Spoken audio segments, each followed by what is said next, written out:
श्री राम विजय कथासार अध्याय 17 किष्किंधाकांड। वाली वधून सुग्रीवाला राज्याभिषेक। ऋषमुख पर्वतावर आलेल्या राम लक्ष्मणांना पाहून सुग्रीवाला प्रथम खूप भीतीच वाटली। शत्रूने आपल्याला मारण्यासाठी मुद्दाम इथे कोणीतरी पाठविले आहे असे वाटून तो एकटाच दूर पळत सुटला। पण हनुमंताने त्याला मध्येच थांबवून विचारले, सुग्रीवा, तू असा का पळतोस? कुणाला बरे भीतोस? सुग्रीवाने राम लक्ष्मणांकडे बोट दाखविले व म्हटले, त्यांना पाहून मला खूप भीती वाटत आहे। हनुमंत बोलला, आम्ही इथे तुझ्यासोबत असताना का असे भीतोस? हे तर फारच थोर दिसतात, ते आपल्याला नक्कीच काहीच करणार नाही। मी स्वतः जातो व त्यांची विचारपूस करतो। असे म्हणून हनुमंत रामाच्या जवळच्या एका मोठ्या वटवृक्षावर बसून त्यांना वाकुल्या दाखवू लागला। रामाने लक्ष्मणाला तो वानर दाखविला आणि म्हणाला की हा वानर फारच वेगळा दिसतो। याच्या शरीरात गुप्त असा कौपिन दिसत आहे। याला पाहून मला त्याच्याबद्दल स्नेह का बरे वाटत आहे। लक्ष्मणाने धनुष्य जवळ ओढले। इकडे हनुमंतांनी रामाचे बोलणे ऐकले। जो कोणी तुझा गुप्त कौपिन ओळखील तोच तुझा स्वामी आहे असे त्याच्या मातेने फार पूर्वीच त्याला सांगितले होते। ते त्याला आठवले व त्याचे हृदय एकदम भरून आले। इकडे लक्ष्मणाला थांबवून राम त्याला म्हणाला, थांब, बाण मारू नको, मी त्याची गंमत करतो। रामाच्या वर एक फांदी आली होती, तीवर मारुती बसला होता। रामाने धनुष्याने ती फांदी झोडपली तेव्हा तो वानर चेंडूसारखा खूप उंच उडाला। मग मारुतीने रागारागाने वृक्ष, पाषाण व पर्वतही उचलून सहजतेने रामावर फेकले। पण रामाने धनुष्याच्या दांडीने त्यांचे निवारण केले। 5 पर्वत एकदम मारले। तेव्हा रामाने केवळ एका बाणाने त्यांचा चुराडा केला। त्या बाणाची पिसे लागूनच मारुती वर उडाला व त्याचे प्राण कासावीस झाले। तो चकित झाला तेव्हा त्याचा पिता वायू याने तेथे येऊन त्याला सावरले व त्याला शरण जाण्यास सांगितले। तेव्हा मारुती रामाला शरण गेला। रामाने त्याला क्षेम दिला। लक्ष्मणाची व रामाची मैत्री मारुतीने संपादन केली। मग त्याने ऋषमुख पर्वतावर वानरराज सुग्रीव बसला आहे त्याला अभय द्यावे अशी विनंती केली। हा मारुती म्हणजेच अंजनीचे पुत्र हनुमान आहे। रामाने सुग्रीवाची संपूर्ण माहिती विचारली तेव्हा हनुमंताने नम्रपणे सर्व माहिती सांगितली। वृक्षरजस नावाचा ब्रह्मदेवाचा एक वानररूपी पुत्र होता।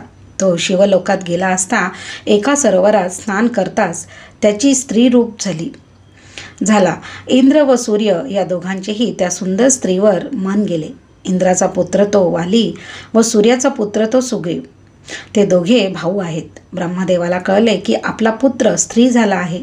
मग त्याने त्याला पुन्हा पुरुष केले आणि त्याला मृत्यूलोकात पाठवून किष्किंधेचे राज्य दिले।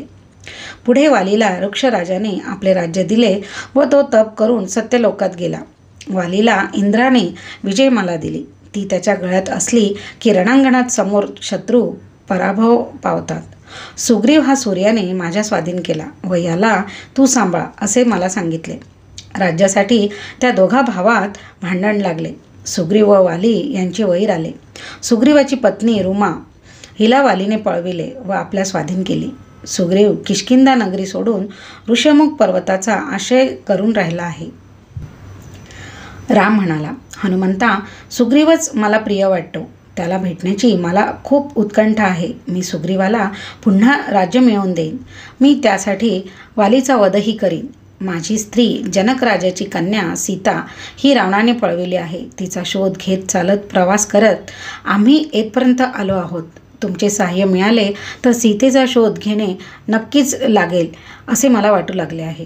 त्याचे ते भाषण ऐकताच मारुती त्यांचा निरोप घेऊन आनंदाने उड्या मारीतच ऋषमुख पर्वतावर गेला व सुग्रीवाला रामाचे सारे बोलणे त्याने सांगितले। रामाने ते वचन ऐकून सुग्रीवाला फारच आनंद झाला। तो नल, नील व इतर वानरगणांसह रामाला भेटण्यासाठी धावतच आला। सर्वांच्या भेटी फार प्रेमाने झाल्या। सुग्रीवाला तर कल्पवृक्षच आपल्या हाती लागला आहे असे वाटले। राम, सुग्रीव यांची ती अपूर्व भेट पाहायला गंधर्व आणि देव विमानातून आले होते। नंतर वृक्षाच्या फांद्यांची व पानांची आसने घालून व मध्ये अग्नी पेटवून त्यांच्या साक्षीने राम व सुग्रीव यांचा मैत्रीचा करार झाला. हनुमंताने त्यांच्यामध्ये मध्यस्थी केली. रामाने सुग्रीवाचे राज्य व पत्नी परत मिळवून देण्याचे वचन दिले व सुग्रीवाने सीता शोधार्थ रामाला मदत करीन असे व ज्यांनी सीतेला पळवून नेली असेल त्यांचा पूर्ण संहार करून रामाला सीतेसह अयोध्येत घेऊन जाण्याचे वचन दिले. सर्व वानरांनी आनंदाने भुभुकार केला. नंतर सुग्रीवाला आठवले की आकाशातून एक राक्षस एका स्त्रीला नेत होता व तिने आपले दागिने वस्त्रात गुंडाळून खाली टाकले होते. लगेच रामाला त्याने त्या आठवलेल्या प्रसंगातील सर्व काही सांगितले. अशा तऱ्हेने नवा आशेचा किरण दिसताच राम लक्ष्मणांना थोडा आनंद झाला. वानरांनी धावत जाऊन पुन्हा पुरून ठेवलेले ते दागिने आणले. रामाने ते पाहिले, मात्र पुन्हा एकदा त्याचा शोक अनावर झाला. लक्ष्मणाला त्याने म्हटले, लक्ष्मणा, डोळ्यात अश्रू येतात, त्यामुळे हे दागिने मी नीट पाहूसुद्धा शकत नाही. आता तूच ओळख. तेव्हा लक्ष्मण म्हणाला, सीतेचे नूपूर हेच आहेत. हे मी ओळखले, पण बाकीचे अलंकार कधी मी निरखून पाहिलेच नव्हते. पायांचे दर्शन रोज होत असे, म्हणून नूपूर मात्र मला ओळखता येतात. राम म्हणाला, गळ्यातले कानातले अलंकार तुला का ओळखता येत नाही? लक्ष्मण म्हणाला, दादा, सीतामाईंच्या पायाकडेच मी नेहमी पाहत असे. वर तोंड करून त्यांच्याकडे मी कधी पाहिले सुद्धा नाही. रामाला गहिवर आला. शोकाचा आवेग सहन होत नव्हता. सीतेचे अलंकार सापडल्याचा व सीता व तिचा शोध लागण्याची थोडीशी आशा उत्पन्न झाल्याचा आनंदही होता. पण त्या दोन्ही भावनांवर आश्चर्याने मात केली. लक्ष्मणाच्या विरक्तीबद्दल, त्याच्या व्रतीपणाबद्दल रामाने त्याची प्रशंसा केली. राम सुग्रीवाला म्हणाला, सुग्रीवा, मी तुला परत राज्यावर बसवल्याशिवाय सीतेचा शोध घेणार नाही, ही माझी प्रतिज्ञा समज. सुग्रीव म्हणाला, मीही सीता लपवून ठेवली असेल तेथून शोधून काढेन. मग स्वर्ग, मृत्यू व पातालोकही धुंडाळावे लागले तरी चालेल. हे माझे वचन आहे. यानंतर रामाने सुग्रीवाला त्याचा पूर्व इतिहास विचारला. त्या वालीला आता मारतो म्हणून बाण सरसावला. सुग्रीवाचे पूर्ववृत्त. सुग्रीव म्हणाला, रघुनाथा, वाली फारच बलिष्ठ आहे. तू त्याच्याशी समोरासमोर युद्ध करू नको. महिषासुराचा दुंदुभी नावाचा फार प्रचंड मुलगा होता. आपल्या तोडीचा दुसरा वीरच त्याला मिळेना. त्याने यमाला सुद्धा भीती घातली. तेव्हा यमाने वालीशी युद्ध कर असे त्याला सांगितले. वालीजवळ तो युद्ध करण्यासाठी धावला तेव्हा त्याला वालीने उचलून आपटून मारले व त्याचे प्रचंड प्रेत गरगर फिरवीत जे दूर फेकले ते या ऋषमुख पर्वताजवळ मातंग ऋषीचा जो आश्रम आहे तेथे उडून पडले. मातंगाने रागाने असा शाप दिला की ज्याने हे प्रेत येथे फेकले व माझा आश्रम उद्ध्वस्त केला तो जर या पर्वतावर पाय टाकील तर तो तात्काळ मरेल. तो शाप वालीला कळला तेव्हापासून तो येथे अजिबातच येत नाही, म्हणून मी येथे राहिलो आहे. त्या दुंदुभीचे प्रेत आतापर्यंत पलीकडे पडलेच होते. त्याची हाडेच डोंगरासारखी अजून पडलेली आहेत. दुंदुभी मेला, पण त्याचा भाऊ मयासूर आला. वालीने युद्धामध्ये त्याला पराभूत केले. तो पाताळात शिरला. वालीही पाताळात शिरला. पाताळाच्या विवराच्या तोंडावर त्याने मला राखण करण्यास बसविले. पुष्कळ दिवस झाले तरी वाली येईना. इथे किष्किंधेवर यक्ष व गंधर्वांनी ताबा मिळविण्याचा घाट घातला. तेव्हा वानरांनी मला इथे बोलावले. काय करावे मला काही सुचेना. मी पाताळाच्या विवराजवळ एक मोठी शिळा ठेवली व परत गेलो. यक्षांना हाकलून दिले. वानरांनी मला राजा केले. मी राज्य करू लागलो. वालीचा अंत झाला आहे अशीच शंका आम्हाला आली. पण मयासुराला ठार मारून वाली ती प्रचंड शिळा केवळ नखाने दूर लोटून परत आला. त्याला माझा राग आला. त्याने किष्किंधेवर चाल केली. माझा पराभव केला. मला व नल, नील, हनुमंत यांना मग ऋषमुख पर्वताचा आसरा घ्यावा लागला.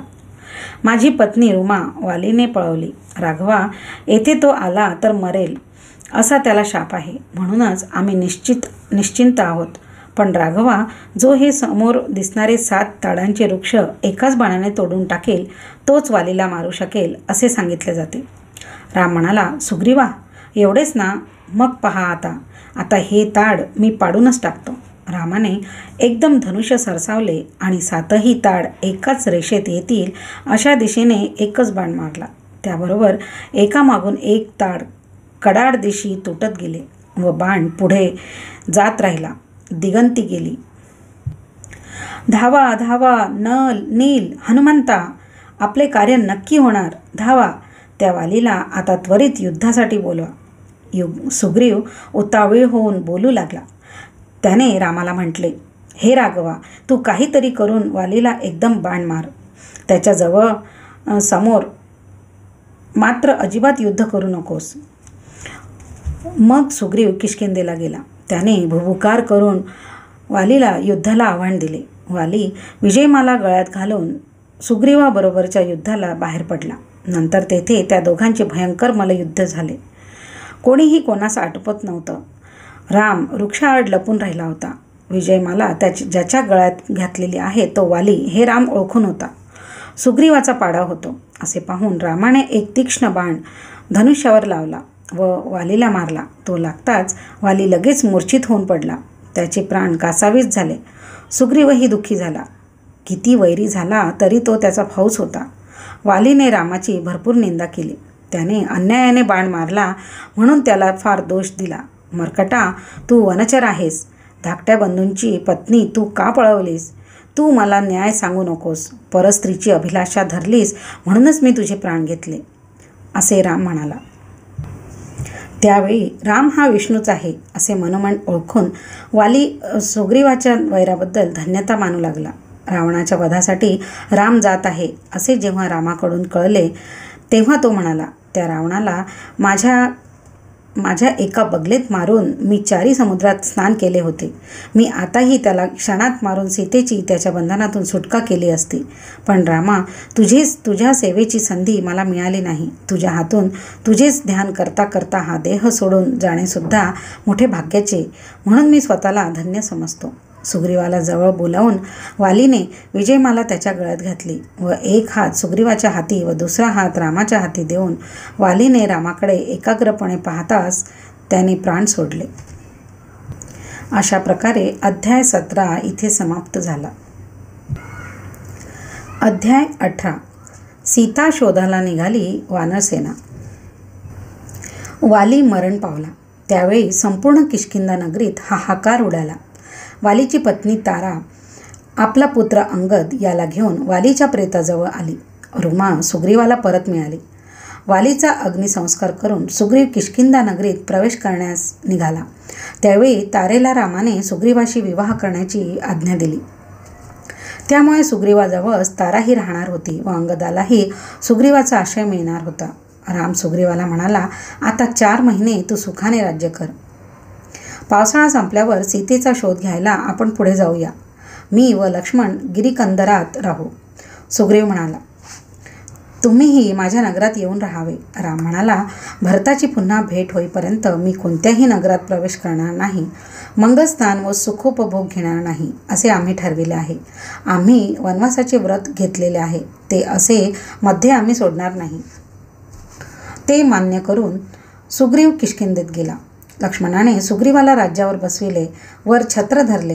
अंगदाला अमात्यपद दिले. महिनेपर्यंत किष्किंधा नगरीजवळच अरण्यात राहिले. लक्ष्मण मधून मधून किष्किंधा नगरीत जाऊन सुग्रीवाला भेटत असे. आता पावसाळा गेला. राम लक्ष्मणांना वाटत होते, सुग्रीव आता आपणहून त्याच्याकडे विचारायला येईल. सीतेचा शोध करण्यासाठी निघेल. पण त्याची काहीच हालचाल दिसेना. मग मात्र त्याच्यावर राम अतिशय रागावला. लक्ष्मणाबरोबर त्याने सुग्रीवाला खरमरीत निरोप पाठवला. म्हणाला, लक्ष्मणा, जा त्या उद्दाम सुग्रीवाला माझा निरोप सांग. ज्या मार्गाने वाली गेला तो मार्ग अजून तरी बंद झालेला नाही. स्त्री आसक्ती, मद्यसेवन आणि आळस दूर करून तत्काळ दिलेल्या शब्दाप्रमाणे माझ्या कार्याला निघ. लक्ष्मणसुद्धा तावातावाने सुग्रीवाकडे गेला. सुग्रीव सर्वांसह लक्ष्मणाला शरण आला. त्याच्यापुढे गयावया करू लागला. लक्ष्मणाने सुग्रीवाची चांगलीच खरटपट्टी काढली. मग हनुमंताने लक्ष्मणाची मनधरणी केली. आपण सुग्रीवाला क्षमा करावी. आता क्षणभरही विलंब नको. ताबडतोब आम्ही सर्वजण जमतो. चारी दिशांना वानर जातील, सीतेचा सर्वत्र शोध घेतील असे पुष्कळ बोलून त्याने लक्ष्मणाचा राग घालविला. मग मात्र लक्ष्मणाने सुग्रीवाला क्षमा केली. लगेचच सर्व वानरांना सर्व देशोदेशी निमंत्रणे गेली. किष्किंधेकडे चारी दिशातून वानर थव्याथव्याने जाऊ लागले. 18 पद्म इतकी त्यांची संख्या होती. नगरीच्या आसपास झाडाझाडांवर सर्वत्र वानरांची दाटी झाली. त्यांच्या भूभुकाराने सर्व दिशा दणाणून जाऊ लागल्या. प्रमुख वानरांनी आपापले सैन्य एकत्र केले. त्या वानरांच्या चेष्टांनी किष्किंधेचा परिसर अगदी त्रस्त होऊन गेला. सर्वांना सुग्रीवाने व्यवस्थित व स्पष्टपणे आज्ञा दिली. राम लक्ष्मणाची सर्वांना ओळख करून दिली. सीतेचा शोध घेण्यासाठी चारही दिशांना वानर पाठविण्याचे ठरले.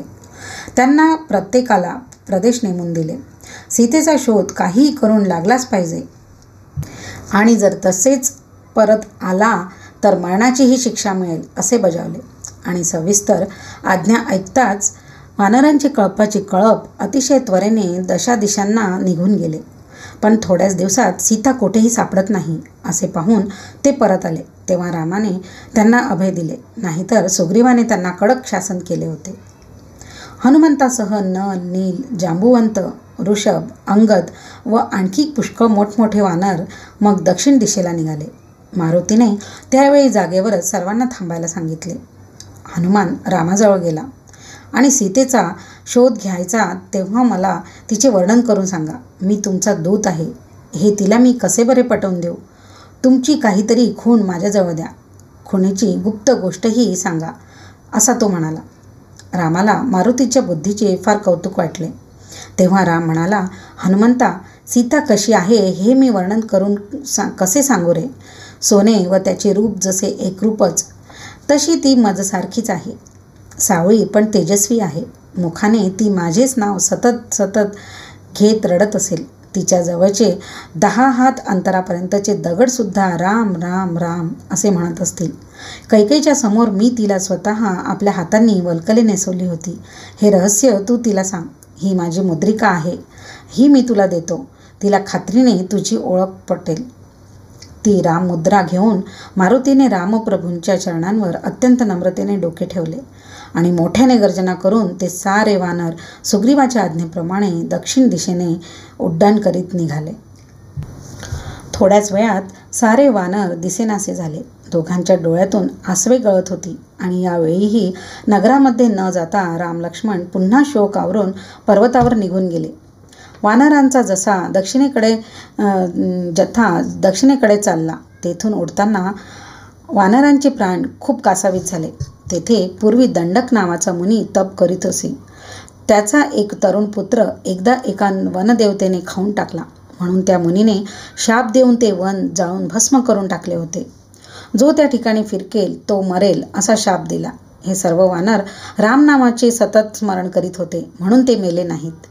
अंगदाला तेथून जाताना तो ऋषीपुत्र ब्रह्मराक्षस होऊन खायला येत आहे असे दिसले. तेव्हा त्या राक्षसाला अंगदाने पायाला धरून गरागरा फिरवले व आपटून मारले. मग तो मार्ग सर्वांसाठी निर्वेद झाला. तो दंडक पुत्र पुन्हा स्वतःचा देह प्राप्त होऊन आपल्या वडिलांच्या भेटीला निघून गेला. सर्वजण डोंगरातून सीतेचा शोध घेत चालले असता मारुतीला एकदम एके ठिकाणी एक गुहेसारखे विवर दिसले. सर्वजण त्या गुहेच्या तोंडापाशी आले आणि तेथेच थबकले. मारुती पुढे झाला. त्याचा हात धरून वानरांची माळस त्या भुयारात शिरली. भुयाराच्या आतमध्ये सगळा अंधार, श्वास घेण्याचीही पंचायत. वानर घुसमटू लागले. पण हनुमंताने जेव्हा पुढे प्रकाशाचा किरण पाहिला तेव्हा त्याने सर्वांना धीर दिला. गुहेचे पलीकडचे दुसरे मुख त्यांना दिसले. त्यातून एक एक वानर बाहेर पडला.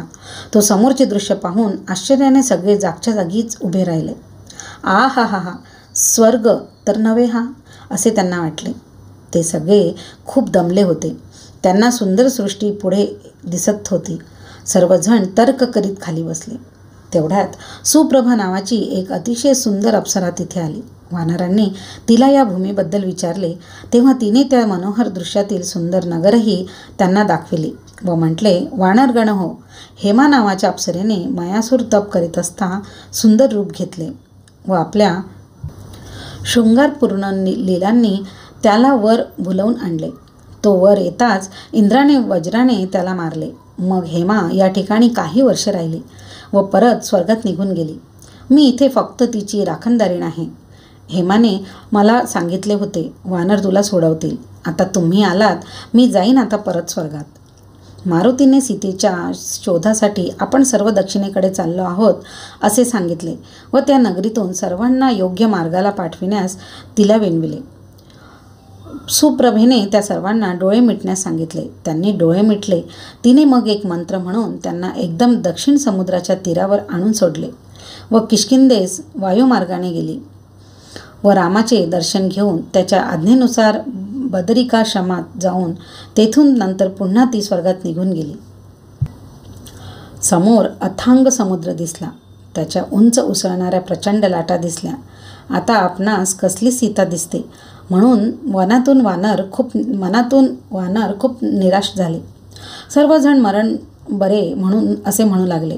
मारुतीने रामाचे नाव घेऊन 3दा चितेत उडी घेतली, पण त्याच्यामुळे अग्नीच थंड झाला. कोणी आधी मरावे असा त्यांच्यात वाद चालला असता त्या वानरांवर एक प्रचंड गिधाड पक्षी धावून आला. त्याने त्यांना मारण्यासाठी त्यांच्यावर झडप घातली. तो जटायूचा मोठा भाऊ संपातीच होता. पण सगळे वानर रामनामाचा जय जयकार सारखे करीत होते. तो कानी पडताच संपातीचे पूर्वे जळून गेलेले पंख नवे आले. तो तात्काळ वानरांशी अत्यंत प्रेमाने वागू लागला. जटायू हा आपला धाकटा भाऊ रामकार्यासाठी रावणास प्रतिकार करताना कपटाने कसा मरण पावला हे त्याला वानरांकडून कळले. तेव्हा तो खूप शोक करू लागला. सूर्यमंडळापर्यंत आपण पूर्वी उडत गेलो तेव्हा त्या तेजाने आपले पंख जळाले, पण जटायू मात्र आपल्या पंखांच्या सावलीत होता म्हणून वाचला असे त्याने सांगितले. मग मारुतीने सीतेचा ठाव ठिकाणा त्याला विचारला. संपाती त्यांना म्हणाला, या समुद्रात 100 योजने अंतरावर लंकेत अशोक वृक्षाचे एक सुंदर वन आहे. त्यात सीता शोक करीत बसलेली आहे. कोणी समुद्रावरून ओढून जाईल तरच त्याला लंकेत जाता येईल असे म्हणून संपाती तेथून निघून गेला. 100 योजने अंतर एका दमात ओढून जायला कोणाला शक्ती आहे याचा विचार करीत सर्व वानर त्या अथांग सागराच्या तीरावर बसले. मारुतीची सर्वांनी मनापासून प्रशंसा केली. त्याबरोबर त्याचे बळ वाढू लागले. तो मोठमोठ्याने गर्जना करू लागला. महेंद्र पर्वत जवळच होता, त्यावर तो चढला. इतर वानरांना त्याने सांगितले, तुम्ही शिखरे, शिळा, वृक्ष हे धरून राहा. मी आता हा पर्वत पायांनी दाबीन, तेव्हा झंझावात सुटेल. पृथ्वी थरथर कापेल, तेव्हा सगळे स्वतःला सांभाळा. सर्व वानर वर माना करून टकमक पाहू लागले. मारुतीने आपले प्रचंड शेपूट आपटले. दशदिशांत त्याच्या आवाजाचे पडसाद उमटले. मग त्याने राममुद्रेची अंगठी निरखून पाहिली व आपल्या मनात रामाचे ध्यान केले. दंड थोपटले, मन अगदी स्थिर केले. अशा प्रकारे हा अध्याय समाप्त झाला.